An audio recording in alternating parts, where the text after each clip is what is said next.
Bismillahirrahmanirrahim. Alhamdulillahilladzi kataba ala nafsihi rahmah wa amarana bimtithali ma'muratihi wajadina bimanhiyatihi muddatal hayat alladzi khalaqal mauta wal hayata liyabluwakum ayyukum ahsanu amala. Wassalatu wassalam ala asyrafil anbiya wal mursalin sayyidina Muhammadin wa ala alihi wa sahbihi ajma'in, amma ba'du.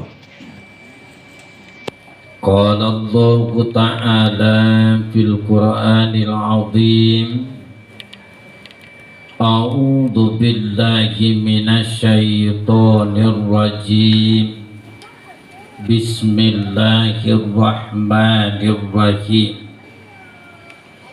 Kullu nafsin za'iqatul maut thumma ilaina turja'un. Sadaqallahul azim. Sahibul bait beserta seluruh keluarga yang ditinggalkan oleh orang tua kita almarhumah yang saya muliakan, bapak-bapak, ibu-ibu, hadirin hadirat jamaah takziah, semoga kita seluruhnya dirahmati Allah Subhanahu wa ta'ala. Jamaah yang saya muliakan, kematian itu bukanlah tujuan, tetapi jalan, pintu untuk kita lewati menuju ke kehidupan setelah melewati pintu kematian itu tadi.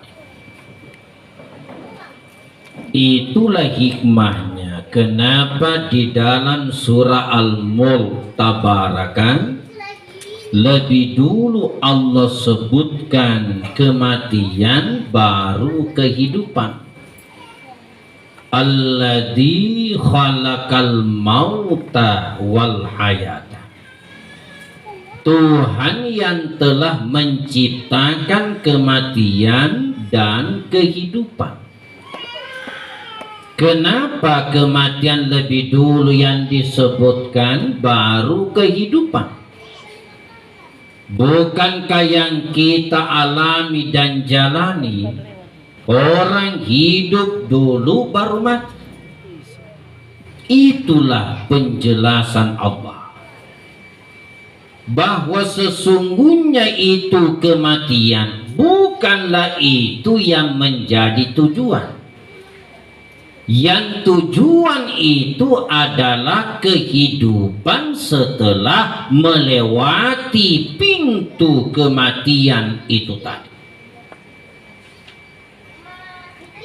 Mau jadi apa kita di kehidupan alam berikutnya, tempatnya kita memilih dan menentukan di kehidupan yang kita jalani sekarang ini.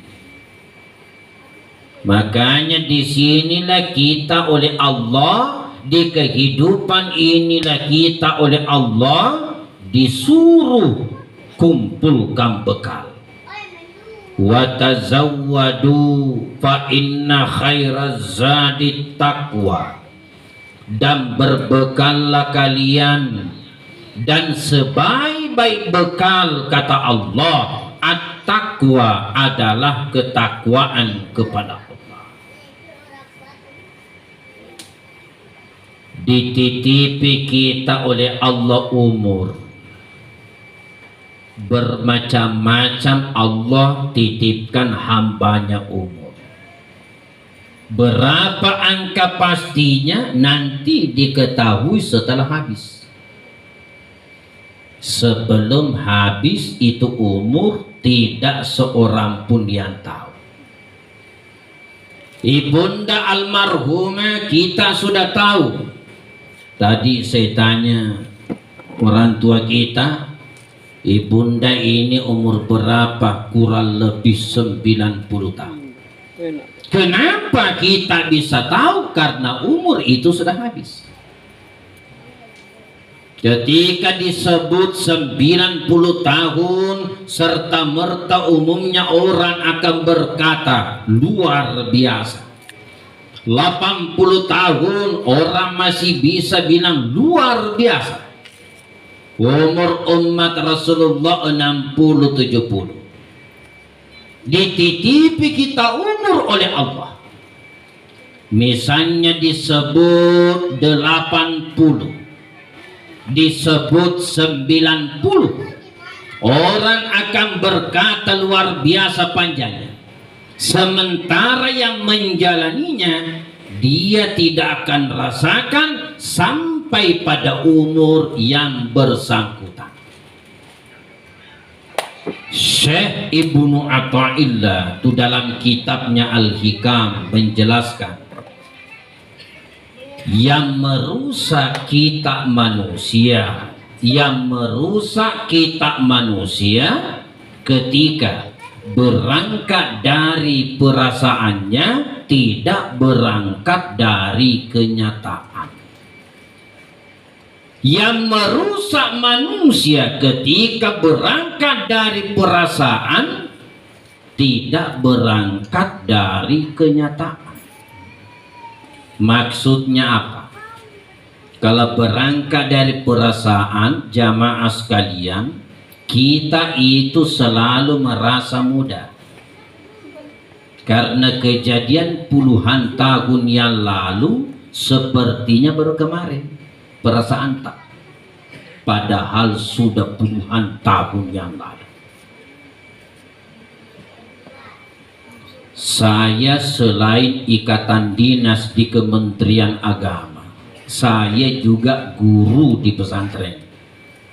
Lebih dulu saya guru daripada ikatan dinas. Tamat alia pesantren di SK-kan Pak Kiai guru. Kadang saya ketemu anak yang pernah saya ajar di kelas 1 sanawiyah. Tiba-tiba ketemu, dia bonceng seorang anak. Langsung saya tanya, adikmu? Bukan Ustadz, anakku. Oh, yang pertama bukan Ustadz, yang keempat. Tuh, tuamu itu sudah sarjana. Ya sudah Ustaz, lanjut ya sampai S3. Ya kebetulan juga sudah doktor Ustaz. Kalau ini saja anak sudah tua, lebih-lebih saya. Tapi perasaanku masih baru kemarin ini anak. Masih terbayang-bayang dalam ingatanku. Ini anak pakai seragam putih biru. Lari-lari makan es, makan manisan. Perasaanku sepertinya baru kemarin, padahal sudah puluhan tahun yang lalu. Itulah sebabnya kita manusia kadang terkecoh. Sebenarnya itu umurnya sudah lewat asar menjelang maghrib, tapi selalu merasa berada di waktu duha. Lato nih. Nah karena ini kalian remaja ikut-ikutan berpenampilan gaya ABG. Na pinjanton lepis na cucuna. Bawa arloji yang besar, sila de cili pada naitai. Tiba waktu salat berani tinggalkan salat. ditegur berkata, kan masih panjang perjalanan. Apa masih panjang? Nanti kaget setelah malakul maut datang. Allah gambarkan dalam surah Al-Mu'minun ayat 99 dan 100. Ada orang baru kaget meraung-raung minta kepada Allah, minta untuk ditunda kematiannya, minta untuk diberi kesempatan kembali setelah dia sakarat. Hatta sehingga iza ja'ah ahadahumul maut, apabila salah seorang di antara mereka didatangi oleh kematian, maksudnya madami, sakarat mi, nyawanya sisa di tenggorokan, pintu tobat sudah ditutup oleh Allah, kalimat astagfirullahaladzim tidak ada lagi guna-gunanya. Qala, dia berkata, Rabbi, wahai Tuhanku, irji'un, tolong kembalikan saya, tolong kembalikan ya Allah. Mau apa dia? La'alli a'malu sholihan fima taraktu, agar aku dapat kembali melakukan amal soleh apa yang pernah saya tinggalkan. Saya sudah mau sujud ya Allah, saya sudah mau salat ya Allah, saya sudah mau sedekah ya Allah. Terlambat. Kenapa baru minta?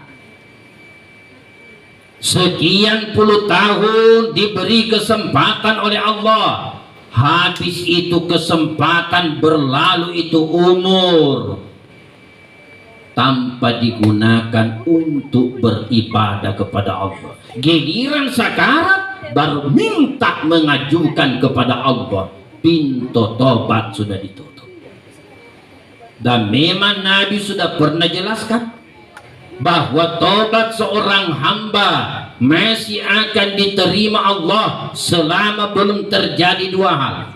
Yang pertama, malam yugorgir, selama nyawa belum sampai di tenggorokan, maksudnya madami, sakarat.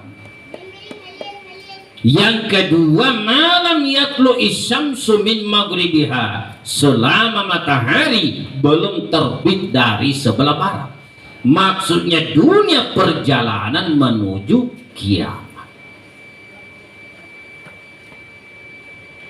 Kenapa tobat seorang hamba tidak diterima lagi oleh Allah ketika nyawanya sisa di tenggorokan? Itu jawabannya ada dalam surah At-Takatsur. Kalla law ta'lamuna ilmal yakin latarawunnal jahim summa latarawunnaha ainal yakin. Kalau dipendekkan penjelasannya, kenapa tobat tidak diterima? Karena kacamatanya sudah diganti oleh Allah, pandangannya sudah dialihkan oleh Allah dari pandangan ilmul yakin dialihkan ke pandangan ainul yakin. Maksudnya nitimba kemi anjo lapon tahu pacini akhiratna tanian apa kita lino yang selama ini Allah rahasiakan diperlihatkan kepadanya. Kita disampaikan Quran hadis, ada surga ada neraka, ada surga ada neraka. Sampai hari ini kita tidak bisa buktikan, tidak pernah kita lihat bagaimana itu surga neraka. Tetapi kalau orang sakarat tidak akan dicabut nyawa seorang manusia kecuali diperlihatkan oleh Allah tempat yang akan dituju. Yang calon penghuni surga diperlihatkan surga, yang calon penghuni neraka diperlihatkan neraka.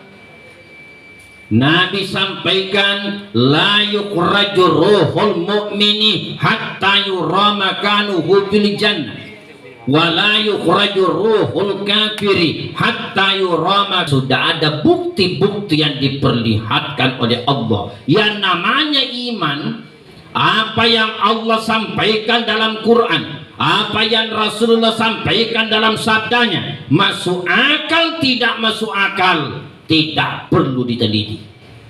Langsung saja nyatakan amantu bih, nyatakan saja beriman. Nabi sampaikan, itu sebenarnya orang mati jenazah, begitu diangkat, kan kalau sudah disolati itu disuruh angkat, itulah yang disuruh dipercepat. Asri'u bil janazah, percepat itu jenazah. Jadi kalau sudah dimandikan, sudah dikafani, sudah disolati jenazah, begitu sudah disolati, percepat, bawa cepat-cepat ke kuburan. Nabi tidak katakan asri'u bil mayyiti, percepat itu mayat. Kita sampaikan ini kan kadang-kadang keluarga berdebat. Ada orang tuh meninggal, anaknya banyak, bertebaran di bumi Indonesia. Itu yang dari Jakarta sudah tiba, yang dari kampung juga sudah datang, dari Kendari sudah datang, sisa itu yang dari Sorong belum tiba. Yang dari Sorong bilang, tunggu kak, jangan kuburkan dulu orang tua, ada maka di bandara. Kalau memang itu mayat masih utuh, tidak dikhawatirkan busuk, tidak menimbulkan fitnah, tunggu anak, tunggu. Dengar-dengar katanya tidak bisa dilewati 5 waktu salat. Siapa yang bilang? Mana dalilnya? Rasulullah meninggal hari Senin, dikuburkan hari Rabu. Bukan 5 salat, 15 waktu salat yang dilewati. Ketika ada kemaslahatan yang menghendaki, tidak apa-apa itu. Kecuali kalau mayat itu rusak, dikhawatirkan busuk, bisa menimbulkan fitnah. Siapapun yang berkata tunggu kak, jangan tunggu, karena memang sudah bermudarat. Termasuk saya tahan ayahanda saya dikuburkan. Ayahanda saya beserta seluruh saudara saya di Kalimantan Timur, Balikpapan. Walaupun aslinya saya orang Bone, asli 24 karat. Pas juga waktu itu Covid, 3 kali mondar mandir. Kalau saya datang sehat, kembali lagi ke Makassar, masuk lagi ke rumah sakit. Begitu saya kembali, tiba di Makassar, adik saya telepon, bapak sudah sekarat. Itu jenazah kalau diangkat mau dibawa ke kuburan, itu dalam hadis Bukhari Muslim, itu sebenarnya orang mati di atas usungan. Begitu diangkat, mulai juga dia teriak. Orang mati itu berteriak-teriak di atas usungan. Teriakannya itu orang mati didengarkan oleh seluruh makhluk kecuali jin dan manusia. Apa dia bilang? Kalau yang bersangkutan orang beriman, begitu jenazahnya diangkat, mulai juga dia teriak. Sesuai redaksinya hadis, dia bilang, qaddimuni, percepat aku, calon penghuni surga. Seluruh makhluk dengar kecuali jin dan manusia. Tetapi kalau yang bersangkutan orang durhaka, orang yang tidak beriman kepada Allah, begitu jenazahnya diangkat, mulai juga dia teriak. Agak tahu sinapau. Sesuai redaksinya hadis, dia bilang, ya waila ila aina tazhabun, celaka kalian ini mau pergi kemana? Kalian ini mau kemana? Oi, saya mau dibawa kemana? Dia tidak tahu dirinya mau dibawa kemana. Tanda tahu lipu. seluruh makhluk dengar kecuali jin dan manusia. Kita disampaikan Nabi tapi tidak bisa dibuktikan. Terserah mau percaya atau tidak. Yang percaya selamatlah dia. Yang tidak percaya, nah itu namanya kufur, ingkar. Itu kan kafirun, artinya itu orang yang ingkar, mengingkari penyampaian Quran dan hadis Rasulullah Sallallahu Alaihi Wasallam.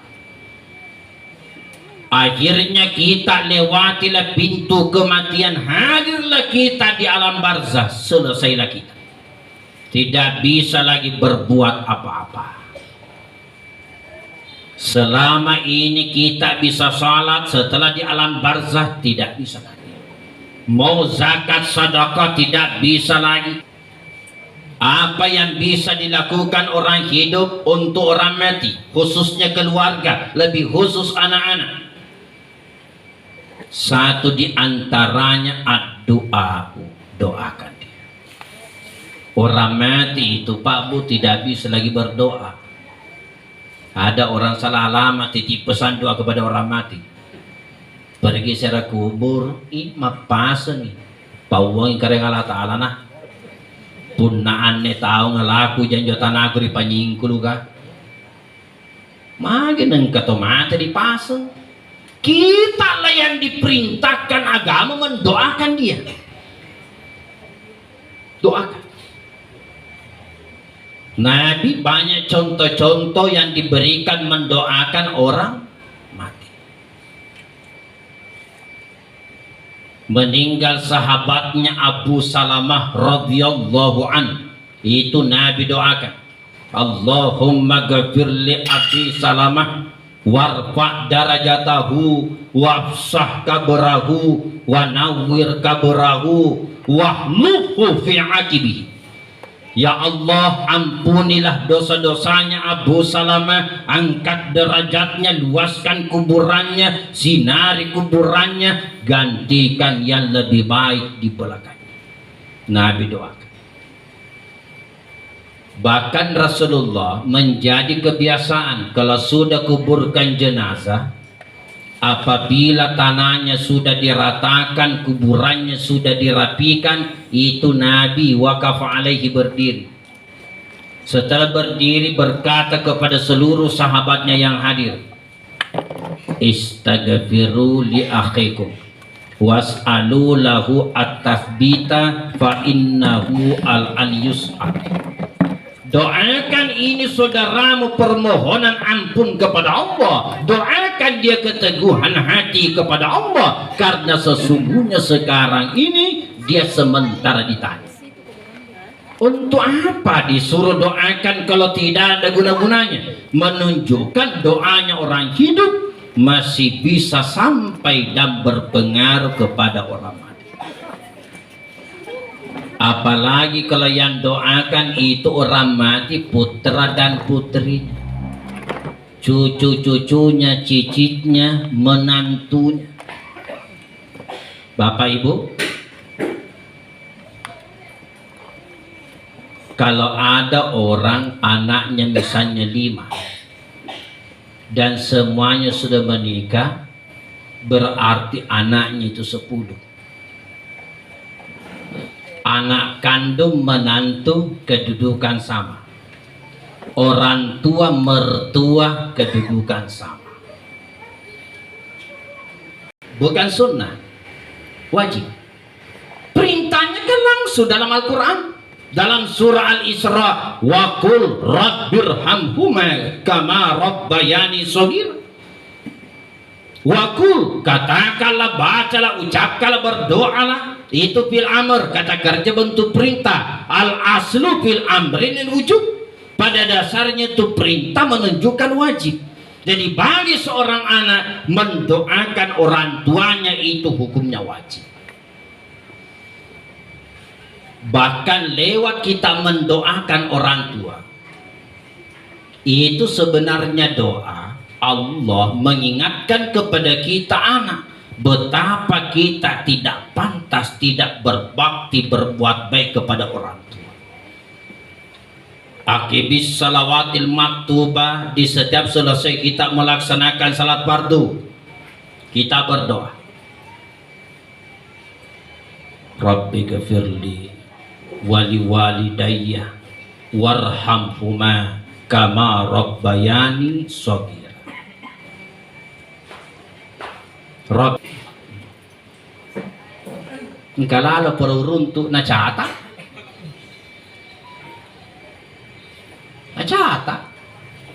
setiap kasih mamanya bapaknya uang na catat, apapun yang diberikan untuk mamanya na catat. Kenapa saya tahu? Karena orang tuanya datangi saya, diperlihatkan catatannya anaknya, 2 lembar kertas double folio hampir penuh, ondroi tanah na taruh bonyok nih, agak judulnya diase daftar pengambilan ortu. Semangat apa judul? Dia bikin kolom-kolom.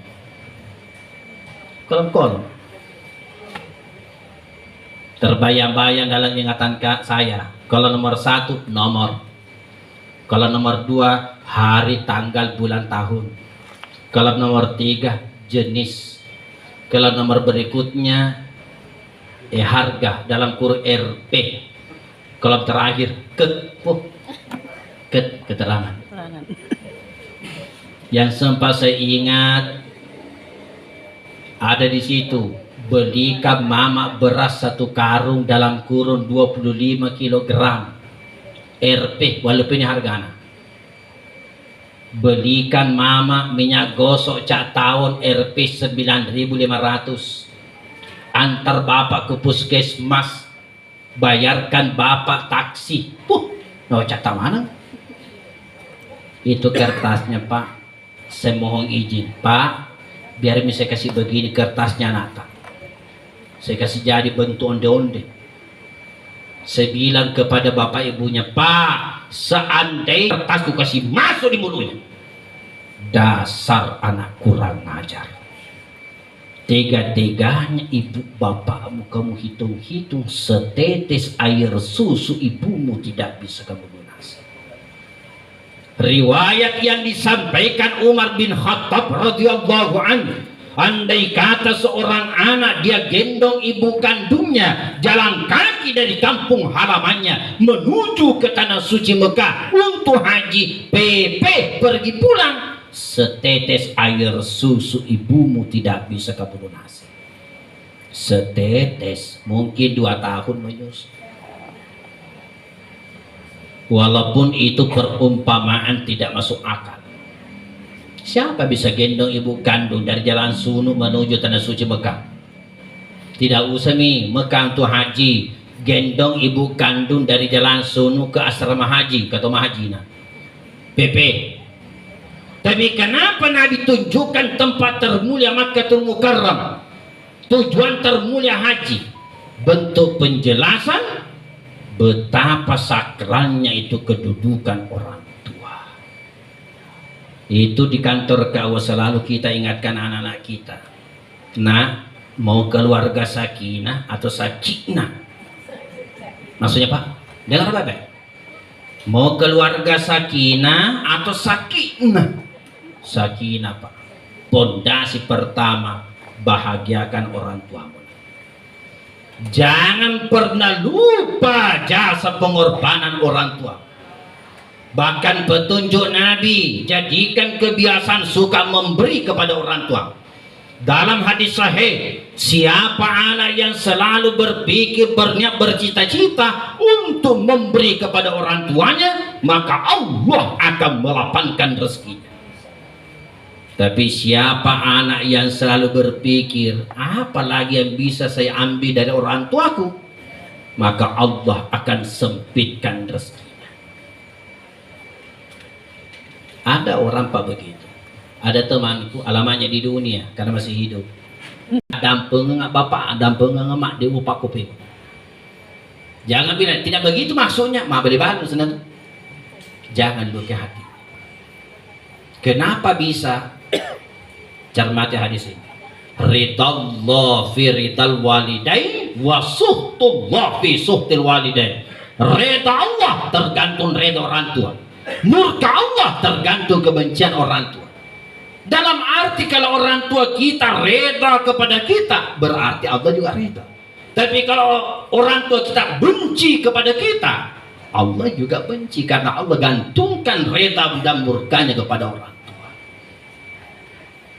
Makanya berlomba-lombalah itu mencari kalimat dari orang tua murni dari hatinya.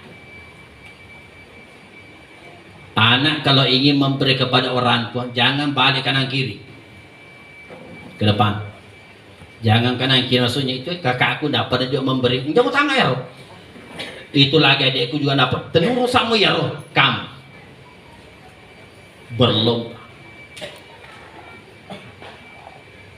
Sudah bisa rumah orang tuanya, dia singgah, bincang-bincang 15 menit cerita, pala kanan masih mak tadi pengali balik pembeli juku mak, wih langsung mamanya lompat, ih kasih anakku salamak kona, itu kata-kata salamak kona, itu spontan, itu murni dari hatinya. Apalagi matanya berkaca-kaca, nala si Rudy kasih dilipat dicium, lancar ada lemuna. Itu yang luar biasa itu. Kalimat-kalimat begitu itu mustajab, bukan terpaksa. Kan kadang ada orang tuh ngomong itu terpaksa. Anaknya tanya, mama malabo jatuh, yo malabo. Itu sebenarnya bukan ikhlas, kalimat terpaksa. Tidak seke jamaah tuh, yo ndaji. Demi mana kena dia masih keku. Tapi kalau dalam hatinya ngomong murni dari lubuk hatinya, begitulah yang Allah akan berikan kepada kita. Sayangnya banyak anak tidak paham lewat itu kesempatan. Padahal pintu utama menuju surga di situ. Ada ulama besar ketika meninggal ibunya menangis merong-rong seperti orang kesurupan. Datang jamaahnya menegur, Syekh jangan seperti itu, kami itu ulama panutan, bisa menjadi contoh, jangan ratapi. Ulama itu berkata, jangan salah paham, saya menangis seperti ini bukan karena kematiannya ibuku. Kematiannya ibuku saya sangat paham, itu takdir yang tidak bisa kuhindari, sudah ditentukan oleh Allah. Tapi kenapa aku menangis? Kenapa aku merong-rong seperti ini? Karena dengan wafatnya ibuku berarti pintu utamaku menuju surga tertutup rapat-rapat. Pintu itu sudah tidak ada sekarang. Ketika ibuku masih hidup, saya masih tanya, meloki mandri agama, mau ku belikan apa mama? Pulang kerja saya masih bisa genggam tangannya menciumnya. Saya masih bisa pijit-pijit kakinya. Saya masih bisa ambil ke minyak gosok, elus-elus betisnya. Sekarang pintu itu sudah tidak ada. Itulah yang menjadikan aku menangis meraung-raung. Berbagi orang tua kita almarhumah yang telah mendahului kita menuju ke kehidupan alam barzakh, senantiasa mendapatkan limpahan rahmat Allah Subhanahu wa ta'ala. Amin. Kepada kita semua, mari kita jadikan nasihat renungan bersama, cepat atau lambat kita juga pasti akan menyusul. Mohon maaf atas segala kekurangan. Bismillahirrahmanirrahim. Alhamdulillahirabbil alamin. Allahumma salli ala sayyidina Muhammad wa ala ali sayyidina Muhammad. Rabbana dhalamna anfusana wa illam taghfir lana wa tarhamna lanakunanna minal khasirin. Allahumma ighfir lana wa liwalidina warhamhum kama rabbayana shighara. Allahumma ighfir laha warhamha wa afiha wa'fu anha. Allahumma la tahrimna ajraha wa la taftinna ba'daha wa ighfir lana wa laha. Allahumma rfa' darajataha wa afsah kabaraha wa nawwir kabaraha. Rabbana la tuzigh qulubana ba'da idh hadaitana wa hab lana min ladunka rahmah innaka antal wahhab.